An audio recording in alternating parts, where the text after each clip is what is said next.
चंगा असनात भाई, मेरी हुण फ्लैट दा टाइम होया खड़ा, मैं हुण वैना। चंगा, अल्लाह सोने दे हवाले कोई गलती गुस्ताखी होई होवे तो माफ करी। मैं जंग लड़न कोई ना जाऊँ, मैं इंडिया ते पाकिस्तान दा मैच वेखण जाऊँगा ते परसों इंशाअल्लाह तुहाडे कोल होसां। बस यार, पाकिस्तान दे जहाज भी इंजार दे हैन, 100 वादा घाटा हो सकदा। बहरहाल मेरी ये दुआ है अल्लाह पाक तेन खैरी लै जावे। आमीन। बस सारे दुआ करया है कल वाला मैच पाकिस्तान इंडिया कोलों जित जावे। अल्लाह करम कर सी ते बाकी तुसी हुण सीधा श्रीलंका ही वैणा।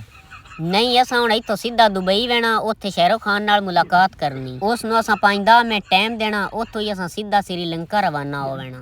शाहरुख खान ते इंडिया च हुंदा, दुबई हुण क्यों मिलन वैणा ही? ओ मैंने मिलने वास्ते स्पेशल दुबई आया, क्योंकि इंडिया वाले पाकिस्तानियन वीजा नहीं दे रहे, नहीं तो मैं सीधा इंडिया ही वैणा। चलो ठीक है, अल्लाह पाक तेन खैरी लै जावे ते जसूरिया दा मेरी तरफ मत्था जरूर चुम्मी। एक होर मेरे कोल कोई नहीं आंदा। गल सुने ना। हाँ, बात की हो गई? ओ कुकड़ा वाली खुड्डी साफ कीती है कोई ना? ओ अज आप ही साफ कर लवी, मेरे कोल टाइम बहु थोड़ा। चौधरी अजे तक राबता कोई नहीं कीता, कॉल करके कैड ते लवीए।